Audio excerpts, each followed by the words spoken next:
सुदेवसुतं देवं कंसचाणूरमर्दनं देवकी परमानंदं कृष्णं वंदे जगद्गुरुम. आपण 15व्या श्लोकापर्यंत आलो होतो. 16वा श्लोक आहे. ना असतो विद्यते भावो ना भावो विद्यते सतः उभयोरपि दृष्टंतस तत्व तत्वदर्शिभी. आता भगवंत तत्वज्ञानच सांगतात. आपण पाहिलंय म्हणजे म्हणायचं की असत वस्तूंना अस्तित्व नाही. आता इथे सत आणि असत हे दोन शब्द महत्वाचे आले. सत म्हणजे कायम, त्याला अंत नाही, असं त्याला सत म्हणता. आणि असत म्हणजे केव्हा तरी अंत असलेल्या गोष्टी आहेत. शांत ज्याला म्हणता येईल त्या सगळ्या असत आहेत, म्हणजे असत्य आहेत. म्हणजे आपले दिसतात दृष्टीला, पण ते काही कालावधीपुरते दिसतात, नंतर ते नष्ट होणार आहेत. अशा दृष्टीने सत आणि असत दोन शब्द वापरलेत. त्यामुळे ते म्हणतात की असत वस्तूला अस्तित्व नाही, म्हणजे विनाशी आहेत. असत म्हणजे विनाशी आहेत, केव्हा तरी नाश होणार आहे, त्याला अस्तित्व नाही असं म्हटलेलं. तर आपण पाहतो की अस्तित्व दिसतं आपल्याला समोर. मग असं का म्हटलं त्यांनी?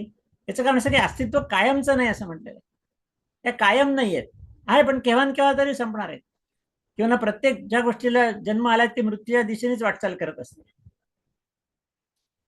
म्हणजे नदी काठी आणि पूल आहे, नदीवरती आहे, नदी वाहते आपल्याला दिसत, पूल पण वाहतोय असं म्हणता येईल.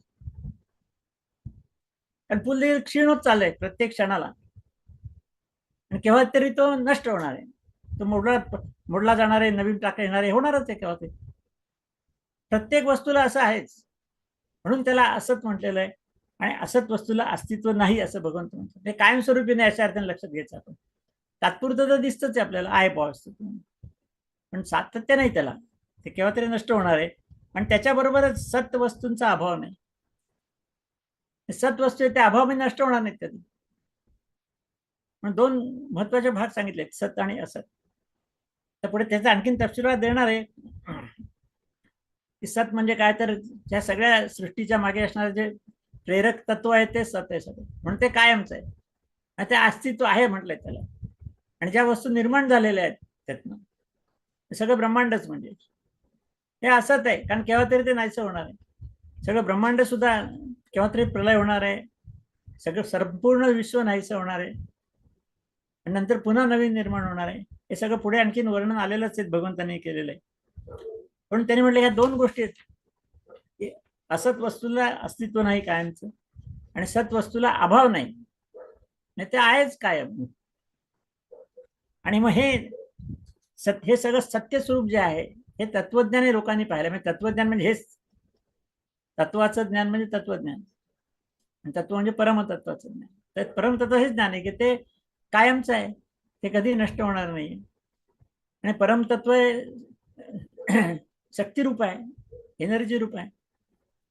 आणि विज्ञानाने पण सांगितले law of conservation of energy, ती शक्ती कधी नाहीशी होत नाही, तिचं परिवर्तन होतं पण नाहीशी होत नाही. हेच भगवंताने या ठिकाणी झालं. बघ, विज्ञानाने आता सांगितलं 100 वर्षापूर्वी, भगवंताने 5,500 वर्षापूर्वी सांगितलं. आणि खरं म्हणजे वेद उपनिषद त्याच्या आधी सांगितलेलं आहे. असं हे तत्वज्ञानी पुरुष समजून घेतात. कारण तत्वाचं ज्ञान ते तत्वज्ञानी पुरुष, हे तत्वाचं ज्ञान खरं आहे. आणि म्हणून त्याला ब्रह्मसत्यम जगन मिथ्या असे म्हटले, की ब्रह्माने सगळी सृष्टी निर्माण केलेली, ते जगत आहे सगळं, हे मिथ्या आहे, की सगळं जगत केव्हा तरी नाही समजलं. आणि ब्रह्मसत्यम, सत म्हणजे सत्यम आहे, ते कधी नाही होणार नाही. हे उपनिषदाचं महत्वाचं वाक्य आहे, ज्याला ब्रह्मवाक्य म्हटलेलं आहे उपनिषदामध्ये, ब्रह्मसत्यम जगन मिथ्या. तर सर्वसामान्य माणसाला, आपल्यासारख्या लोकांना समजायला कठीण जातं. समोर दिसतंय मिथ्या कसं म्हणतात पण दिसतंय ते आत्ता दिसतंय, उद्या दिसणार नाहीये केव्हा तरी. हे लक्षात आलं पाहिजे, त्या दृष्टीने आपण पाहिलं पाहिजे. ही दृष्टी म्हणजे तत्वज्ञानी माणसाची दृष्टी. याला समोरचं सगळं त्यात दिसतंय, हे केव्हा तरी नाहीच होणार आहे. कदाचित भगवंतांना रेफरन्स द्यायचा असेल असं ऐकतं, की जे अर्जुनने म्हणलं होतं की भीष्म आणि द्रोण आजोबांना गुरुंना यांना कसं मारायचं, त्या भगवंता हे म्हणायचं की त्यांचं तू जे पाहतोयस ज्यांना, कारण ते म्हणला दोन सेनेच्या मध्ये ज्ञान मला बघू दे एकदा काय. ते भगवंत म्हणे तुला जे काय बघितलंयस तू आणि जे काय विचार केलेला आहेस ते सगळं असतच आहे. ते केव्हा तरी त्यांची शरीर आहेत दोघांची, ती दोघांची काय सगळ्यांची नाहीशी होणारच आहे केव्हा तरी. तुझ्यामुळे नाहीशी होणार अशातला भाग नाही येते म्हणतात. तेव्हा ते नाहीसे होणार. फक्त तू निमित्त मात्र भव सव्यसाची, असं मागे म्हटलेलं आहे की तू निमित्त हो, फक्त तुझं बाण टाक बस, बाकी ते मी मारून टाकलेलंच आहे. ते 11 अध्यायामध्ये आपल्याला सगळं बघायला मिळणार आहे नंतर, आणखी खूप तपशीलवार वर्णन. ठीक आहे, आपण पुढे जाऊया. पुढचा श्लोक घेऊया एक. अविनाशी तू तद्विद्धी येन सर्वमिदं ततं विनाशमव्ययस्यास्य न कश्चित कर्तुमर्हति. आता इथं पुन्हा ब्रह्मांडाचा विषय आलाच आहे. हे सगळं जे जग आहे किंवा ब्रह्मांड आहे, हे सगळ्यात दिसणाऱ्या म्हणजे पंच ज्ञानेंद्रियाला अनुभवात येणाऱ्या अशा अर्थानेच बघायचा तो शब्द. त्या सगळ्या ज्या आहेत त्या नाशवंतच आहेत, पण त्यांच्या मागची जी प्रेरक शक्ती आहे म्हणजे परमात्मा शक्ती, ती नाहीशी न होणारी आहे असं स्पष्ट या ठिकाणी म्हणतात. तिचा नाश नाहीये. आणि हे तू लक्षात घे असं अर्जुनाला त्या ठिकाणी भगवंत सांगतायत की त्या अविनाशी तत्वाचा नाश कोणी करू शकणार नाही. तेच law of conservation of energy.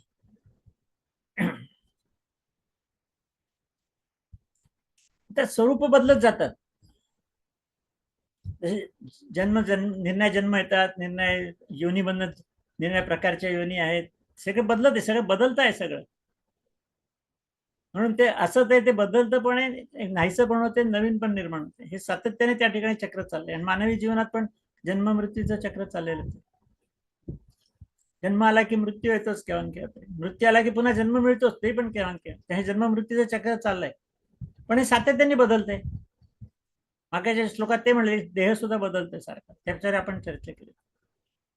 प्रत्येक वेळा देहाची पेशी बदलत आहेत, सगळ्या काही कायम नाही आहेत. प्रत्येक सेकंदाला देशामधल्या देशाच्या शरीरातल्या लाखो पेशी मारतात, नवीन येतात. जे काल ज्या पेशी होत्या त्या आज नाही, आज आहेत ते उद्या नाही, आपल्याला कळत नाही म्हणून, पण ती पण वस्तुस्थिती आहे. म्हणजे नश्वर किती आहे बघा हे प्रत्येक गोष्टीचं. तर हे समजून घ्या असं ते म्हणतात त्याला ते किंवा. आणि हे सगळं जे आहे मी माझं सगळं, सगळ्याच गोष्टी, आधी पक्क घर बांधलं तरी केव्हा तरी ते नाहीच होणार, ते नवीन बांधावंच लागणार आहे. त्यामुळे असं काही नाही कायमचं आपल्या आयुष्यामध्ये, या प्रत्येकाने समजून घेतलं पाहिजे. आणि याच्या मागची जी शक्ती आहे ती अविनाशी आहे, हे पण समजून घेतलं पाहिजे. त्या शक्तीचा नाश कोणीच करू शकणार नाही. भीष्म द्रोणांचं शरीर आहे ते नश्वर आहे, त्यामुळे त्याचा नाश होणारच आहे.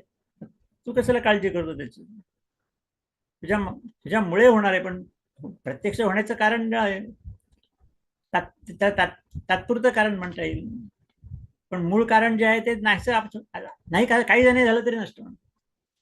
पण त्याच्या मागची जी शक्ती आहे आत्मशक्ती, ती तू किती बाण मारले तरी नाही होणार नाही. त्यामुळे हे तत्व जर तुझ्या लक्षात आलं तर बाण मारायला तुला काय अडचण नाही, अशा अर्थाने भगवंतांना अर्जुनाला समजून दिलेलं आहे. भगवंत आत्म्याचं वर्णन करतायत सगळं. सुरुवात केलेली आहे मागच्या श्लोकात त्यांनी सांगितलेलं आहे, सगळी शरीर नाशवंत आहेत, शरीराच्या मागे असणारा जो आत्मा आहे तो अमर आहे. आता तेच पुढे तपशीलवार माहिती देत आहेत. अंतवंत मे देहा नित्यस्योक्ताः शरीरिणः अनाशिनो प्रमेयस्य तस्मात् युद्धस्व भारत. आता इथे आत्मा, परमात्मा, जीवात्मा आहे, जरा अर्थ आपण लक्षात घेतला पाहिजे. हे शब्द सगळीकडे वापरले जातात. खरं म्हणजे आत्मा हा मूळ शब्द आहे, आत्मा ही एक शक्ती आहे. आणि खरं म्हणजे सगळ्या ब्रह्मांडाच्या मागे असलेली तीच शक्ती. पण मग त्या सगळ्या ब्रह्मांडाच्या मागे असलेली, ब्रह्मांडाची निर्मिती करणारी, संचालन करणारी वगैरे जी आहे, विनाश करणारी, तिला मग परमात्मा शब्द केला की परम म्हणजे सर्वश्रेष्ठ. आता कसं आत्मा ही शक्ती असल्यामुळे त्याचा छोटा मोठा असं काही भाग करता येत नाही, कारण त्याला मापच नाही काही. पण तरी आपल्या समजुती करता, समजण्याकरता अशा काही गोष्टी केलेल्या आहेत. म्हणून सगळ्या ब्रह्मांडाची निर्मिती करणारी, ब्रह्मांडाच्या पाठीमागे असणारी शक्ती आहे, तिला ब्रह्म वगैरे म्हटले, तिला परमात्मा असं वापरलंय. परम म्हणजे सर्वश्रेष्ठ आत्मा. आत्मा हा मूळ शब्द आहे. आत्मा म्हणजे शक्ती, आणि शक्तिरूप आणि ज्ञानरूप असं सगळं आहे. आता जीवात्मा शब्द आलाय, जेव्हा आत्मा, आता तसं म्हणता येईल आत्म्यातला एक अंश म्हणता येईल. त्या शक्तीमधला अंश वेगळा काढता येत नाही, पण इथं वेगळा आहेच ना, त्या म्हणायचं म्हणून त्या शक्तीचा एक जो अंश मात्र आहे की जो शरीराचा मालक आहे, त्याला जीवात्मा शब्द वापरलाय. जेव्हा आत्मा शरीराशी जोडला जातो त्याला जीवात्मा म्हटलेलं आहे. म्हणून आत्मा, परमात्मा, जीवात्मा हे थोडेसे आपल्याला समजण्याकरता म्हणून वापरलेले शब्द आहेत. त्याच्या संदर्भामध्ये या श्लोकामध्ये ते आता म्हटलं की पहिल्या जीवात्म्याचं वर्णन केलंय की अंतवंत इमे देहा नित्यस्योक्तः शरीरिण. हा नाशरहित शक्तीच आहे, शक्तीचा नाश होत नाही. Law of conservation of energy मोजता येत नाही, कारण त्याला मोजमापच नाही. लांबी रुंदी खोली नाहीच आहे. No dimension but existence. आणि नित्य आहे, कारण शक्ती आहे. पुन्हा शक्ती नाहीशी होतच नाही, त्याची कायमच आहे. आज आहे, उद्या आहे, परवा आहे, कायमच आहे. म्हणून कायम असलेले शक्ती नित्य असं म्हटलेलं आहे. तेव्हा हे सगळे आत्म्याचे गुण आहेत. म्हणजे परमात्म्याचे पण आलेच. परमात्मा, आत्मा, आत्मा मूळ शब्द आहे, त्यामुळे परमात्मा आत्मा एकच. आणि जीवात्मा सुद्धा तोच. तो सुद्धा असंच आहे की नाशरहित. जीवात्म्याचा नाश करता येत नाही, याचा मागच्या ते उल्लेख झाला होता. तोही मोजता येत नाहीये, तोही नित्य आहे. असे सगळं जीवात्म्याचं वर्णन या ठिकाणी केलं. या श्लोकामध्ये जीवात्म्याचं म्हणून वर्णन केलंय, पण ते वर्णन आत्म्याला पण लागेल, परमात्म्याला पण लागेल, कारण सगळं शक्तिरूप आणि ज्ञानरूप आहे. पण त्याचं काय म्हटलंय की ह्या आत्म्याची शरीरे नाशवंत आहेत. म्हणजे आत्मा हा एकच शब्द वापरला, एक लक्षात येते. आणि शरीरे हे अनेक वचन वापरलेले आहे. म्हणजे एका आत्म्याची अनेक शरीर आहेत. म्हणजे आत्मा शरीर जोडलं झालं जीवात्मा. जीवात्म्याची निराश आहे म्हणजे काय? पुनर्जन्म आहे. आत्मा ह्या जन्मात एक शरीर घेतो, ते सोडतो. पुढच्या जन्मात दुसरं शरीर घेतो, ते सोडतं. पुढच्या जन्मात तिसरं शरीर घेतो, ते सोडतं. म्हणजे ही सगळी शरीरे झाली बघा, अनेक वचन झाले.